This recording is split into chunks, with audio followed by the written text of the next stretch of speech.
পঞ্চগড়ে দক্ষতা উন্নয়ন বিষয়ক প্রশিক্ষণ অনুষ্ঠিত হয়েছে। আজ শনিবার ১ ফেব্রুয়ারি সকাল ১০:৩০টায় পঞ্চগড় সদর উপজেলা হলরুমে পল্লী সঞ্চয় ব্যাংক প্রধান কার্যালয় ঢাকা এর আয়োজনে ও পল্লী সঞ্চয় ব্যাংক পঞ্চগড় জেলা আঞ্চলিক কার্যালয়ের সার্বিক তত্ত্বাবধানে দিনব্যাপী দক্ষতা উন্নয়ন বিষয়ক প্রশিক্ষণ অনুষ্ঠিত হয়। দিনব্যাপী দক্ষতা উন্নয়ন বিষয়ক প্রশিক্ষণের উদ্বোধন করেন পঞ্চগড় জেলা প্রশাসক মোহাম্মদ সাবেত আলী।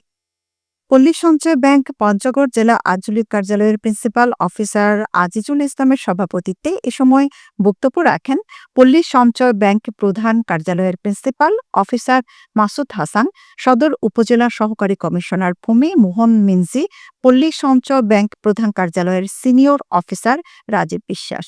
এ সময় জেলা প্রশাসক মোহাম্মদ সাবেত আলী দক্ষতা উন্নয়ন বিষয় নিয়ে আলোচনা করেন। দিনব্যাপী প্রশিক্ষণে পল্লী সঞ্চয় ব্যাংকের কর্মকর্তা ও কর্মচারীরা অংশ নেন। অনুষ্ঠানটি সঞ্চালনা করেন পল্লী সঞ্চয় ব্যাংক পঞ্চগড় শাখা ব্যবস্থাপক রওশনুজ্জামান রাজীব।